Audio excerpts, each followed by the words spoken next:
नमस्कार दोस्तों, कैसे हैं आप लोग। पिछले कुछ दिनों से वंदे भारत ट्रेन न्यूज़ में रही हैं। कुछ वंदे भारत ट्रेन के सामने कैटल आ गई, वो कैटल उस ट्रेन से टकरा गई, ट्रेन की नोज डिस्ट्रॉय हो गई और उन कैटल ओनर्स के ऊपर केस भी हो गया। इस रिस्पेक्ट में 2-3 दिन पहले विनीत सर वीडियो बना चुके हैं।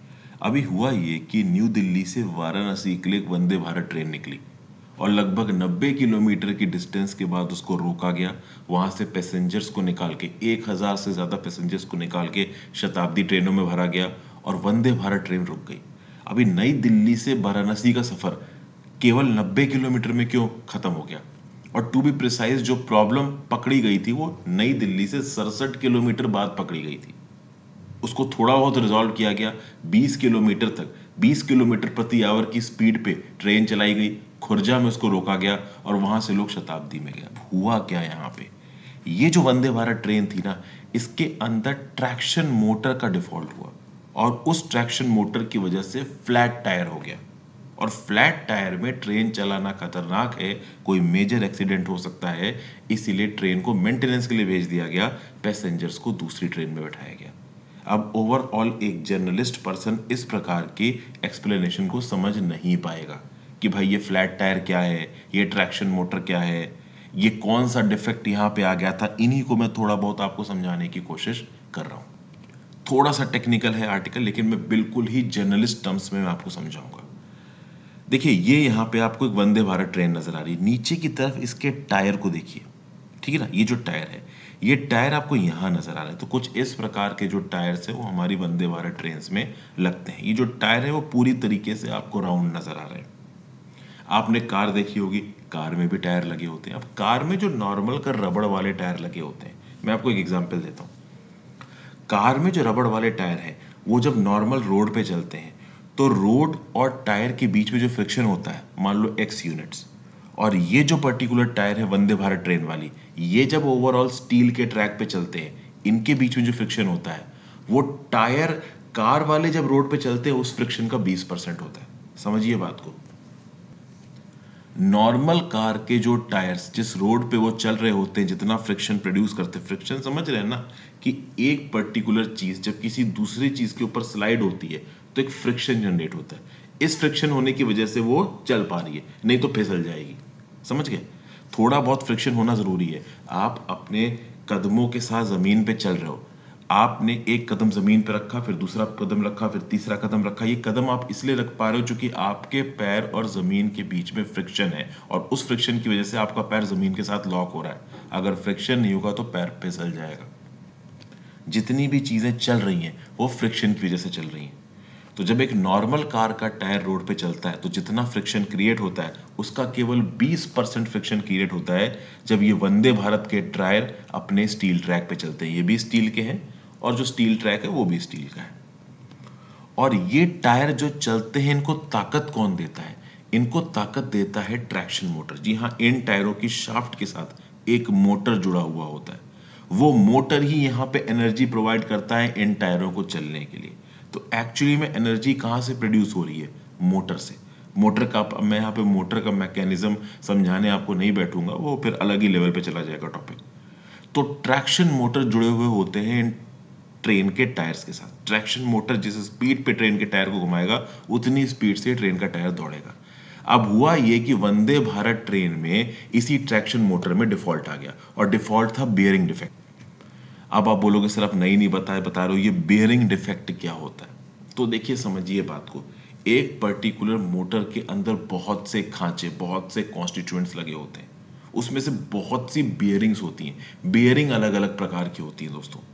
एक मोटर को अंदर से चलाने के लिए बेयरिंग्स की बहुत ज़्यादा ज़रूरत होती है। अब मैं एक लाइन में आपको बेयरिंग की यूटिलिटी नहीं समझा सकता मोटर के अंदर, वो बहुत ही हाईली टेक्निकल आप कह लो टॉपिक है। मैं खुद एक मैकेनिकल इंजीनियर हूँ तो मैं थोड़ा बहुत इस टॉपिक को समझता हूँ, बट मैं आपको समझा नहीं सकता क्योंकि 2 साल इंजीनियरिंग पढ़ने के बाद, पहले आखिरी के 2 सालों में, चूंकि पहले 2 साल तो जर्नलिस्ट पढ़ाया जा रहा है, मैं खुद बेयरिंग के काम को ठीक तरीके से नहीं समझ पाया। इतना हाईली टेक्निकल चीज़ है वो। बहुत अलग अलग प्रकार की बेयरिंग लगी होती है मोटर के अंदर। एक ऐसा ही बेयरिंग डिफेक्ट आ गया था यहाँ पे ट्रैक्शन मोटर में। अब सबसे खास बात ये होती है कि एक ट्रैक्शन मोटर के अंदर एक बेयरिंग डिफेक्ट आता है तो उसको अपने आप में आइडेंटिफाई करना बहुत मुश्किल हो जाता है। एक तरीका आइडेंटिफाई करने का ये है, फॉल्ट को आइडेंटिफाई करने का, कि आप वाइब्रेशन को मेजर करो। इसलिए एक वाइब्रेशन सेंसर लगाया जाता है हर ट्रैक्शन मोटर में, और वो जो वाइब्रेशन सेंसर है वो कहीं ना कहीं ओवरऑल ड्राइवर सीट पे बैठे हुए आदमी को बता देता है कि हाँ भाई, यहाँ पे ये वाइब्रेशन में एनॉमलीज निकल के आ रही है। इसके साथ साथ एक सिग्नल लाइन लगाई जाती है जो कि हर ट्रैक्शन मोटर से कंट्रोल रूम तक जाती है। वो सिग्नल लाइन भी कभी कभी जो ड्राइवर है, जो लोकोमोटिव पायलट है, उसको ये बताती है कि हाँ भाई, ये फिजिकल प्रॉपर्टीज यहाँ पे अलग नजर आ रही हैं। लेकिन यहाँ पे ओवरऑल ये जो ट्रैक्शन मोटर का फॉल्ट पकड़ा गया, ये किसी सिग्नल या सेंसर के थ्रू नहीं पकड़ा गया है, ये एक गेटमैन के थ्रू पकड़ा गया है। गेटमैन समझते हैं दोस्तों? गेटमैन एक ऐसा इंडिविजुअल होता है जो इंपॉर्टेंट रेलवे की क्रॉसिंग्स पे खड़ा हुआ होता है। इस प्रकार का एक इंसान इंपॉर्टेंट रेलवे क्रॉसिंग्स पे खड़ा हुआ आपको दिख जाएगा। इसके बहुत से काम होते हैं। ओवरऑल किसी एक गेट से ट्रेन को सेफली पास करवाना, इस गेटमैन के ऑब्वियसली बात है, जिस कलर का झंडा लेके खड़ा होगा उस हिसाब से ट्रेन की मूवमेंट होगी। लाल झंडा होगा तो ट्रेन रुक जाएगी, हरा झंडा होगा ट्रेन चलती रहेगी। लेकिन सिर्फ ये काम नहीं होता है गेटमैन का झंडा दिखाना, गेटमैन के बहुत से काम है। गेटमैन की बहुत इंटेंस ट्रेनिंग होती है। बेसिकली जब ट्रेन तेजी से चल के जा रही है ना, गेटमैन उस ट्रेन के मूवमेंट को ऑब्जर्व करता है, देखता है कि कहीं कोई इमरजेंसी ब्रेक तो अप्लाई नहीं हुआ है, किसी पहिए से कोई चिंगारी तो नहीं निकल रही है, कहीं फ्रिक्शन तो नहीं नजर आ रहा है। और एक्चुअली में जब ये वंदे भारत ट्रेन मूव हो रही थी तो इसके 7वें नंबर के कोच में पीछे की तरफ फ्रिक्शन को ऑब्जर्व किया इस गेटमैन ने। हो सकता है कोई चिंगारी नजर आई हो, एग्जैक्टली क्या नजर आया इस गेटमैन को पता नहीं, लेकिन जैसे ही 7वें कोच में इस गेटमैन को फ्रिक्शन नजर आया, वैसे ही ओवरऑल इसने इंफॉर्मेशन दी हेडक्वार्टर्स को। तुरंत ट्रेन के लोकोमोटिव पायलट को बताया गया कि इस प्रकार से फ्रिक्शन देखा गया है। पायलट ने ट्रेन को हॉल्ट किया। 100 किलोमीटर प्रति आवर की स्पीड पे चल रही थी ये ट्रेन।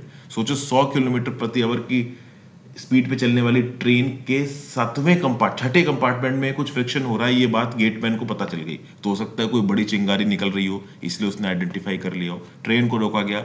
बाद में पता चला कि ट्रैक्शन मोटर के बेयरिंग में डिफेक्ट था, और वो डिफेक्ट की वजह से जो राउंडेड टायर्स थे वो फ्लैट हो चुके थे। अब आप बोलोगे सर, ये राउंड टायर्स फ्लैट होने का क्या मतलब है? फ्लैट होने का मतलब ये है कि जो इनकी आउटर सर्कुलर पेरिफेरी है, हो सकता है वहां पे कुछ टूट गया हो, कुछ डिफेक्ट आ गया हो, कुछ इरोजन हो गया हो। ऐसा इरोजन जो कि इस पर्टिकुलर प्रोडक्ट में एक वेल्ड डिफेक्ट ले आए। वेल्ड डिफेक्ट मतलब ऑब्वियस सी बात है, बहुत हैवी इंटेंस प्रेशर और वेट के अंदर ये टायर्स घूम रहे होते हैं। और अगर इन टायर्स के ट्रैक्शन मोटर्स में प्रॉब्लम आती है तो किसी एक पर्टिकुलर इलाके में फ्रिक्शन ज्यादा, किसी एक में कम, ये टायर टूट सकता है, ब्रेक डाउन कर सकता है। और अगर ये ब्रेक डाउन हो गया तो ऑब्वियस सी बात है, अनइवन बैलेंसिंग ऑफ प्रेशर और वेट हो जाएगा। बाकी टायर्स भी ब्रेक डाउन हो सकते हैं, एक मेजर मिसहैप हो सकता है, ट्रेन पटरी पर से उतर सकती है, कुछ भी हो सकता है।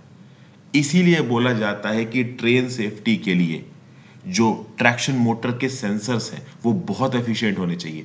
जो गेटमैन है उनको बहुत प्रॉपर और अलर्ट तरीके से अपनी ड्यूटी करनी चाहिए, ताकि इस प्रकार के किसी भी मिसहैप को एडवांस में नोटिस किया जा सके। और यहाँ पे मिसहैप नोटिस किया गया है, इसके लिए हमें कुडोस बोलना चाहिए उस पर्टिकुलर गेटमैन को जो कितनी हाई स्पीड पे ट्रेन को बहुत प्रॉपर तरीके से ऑब्जर्व कर रहा था। बाकी इस टॉपिक को समझने के लिए बहुत सा टेक्निकल लिटरेचर है, जैसे कि बेयरिंग फेलियर्स के 5 मोस्ट कॉमन कॉजेस क्या होते हैं इलेक्ट्रिक मोटर में। बट कोई एक कॉज हो तो आपको समझाओ। इलेक्ट्रिक मोटर कितने प्रकार की होती है, ट्रैक्शन मोटर्स में भी कितने अलग अलग प्रकार की बेयरिंग है, कौन सा डिफेक्ट है, इसके बारे में खुद अभी यहाँ पे थीसिस होगी, खुद अथॉरिटीज को नहीं पता है किस प्रकार के डिफेक्ट है। रेक जब डेवलपमेंट के लिए वापस वेयर हाउस में जाएगी, वहां पे प्रॉपर तरीके से ट्रैक्शन मोटर को खोल के ये आइडेंटिफाई किया जाएगा कि डिफेक्ट कहाँ से आया, किस हद तक इसके टायर में फ्लैट टायर डिफेक्ट था। फ्लैट टायर होने के बाद इसको 20 किलोमीटर तक 20 किलोमीटर प्रति आवर की स्पीड से चला के खुर्जा पहुंचाया गया। वहां पे शताब्दी ट्रेन में बाकी यात्रियों को शिफ्ट किया गया। 4 घंटे तक यात्रियों ने ओवरऑल वहां पे वेट किया, और फिर ये वंदे भारत ट्रेन को रिटायर किया गया मेंटेनेंस के लिए। तो ओवरऑल ये जो फ्लैट टावर क्या है, ट्रैक्शन मोटर का डिफेक्ट क्या है, बेयरिंग डिफेक्ट क्या है, इसको बहुत ही हल्के भाषा में मैंने आपको समझाने की कोशिश की। फिर यहाँ पे गेटमैन ने किस प्रकार की अलर्टनेस दिखाई, उसके बारे में मैंने थोड़ी बहुत बात की। तो एक आप कह सकते हो एक अलग प्रकार से थोड़ा सिंपल भाषा में इस आर्टिकल को मैंने आपको समझाने की कोशिश की है। आई होप आपको चीज़ें थोड़ी समझ में आ गई हूँ दोस्तों। वीडियो को लाइक और शेयर कर दीजिएगा, इंस्टाग्राम पे फॉलो कर लीजिएगा, टेलीग्राम ग्रुप ज्वाइन कर लीजिएगा, ज़्यादा से ज़्यादा लोगों से लेक्चर को शेयर करें। Have a great day friends, good bye, ध्यान रखें।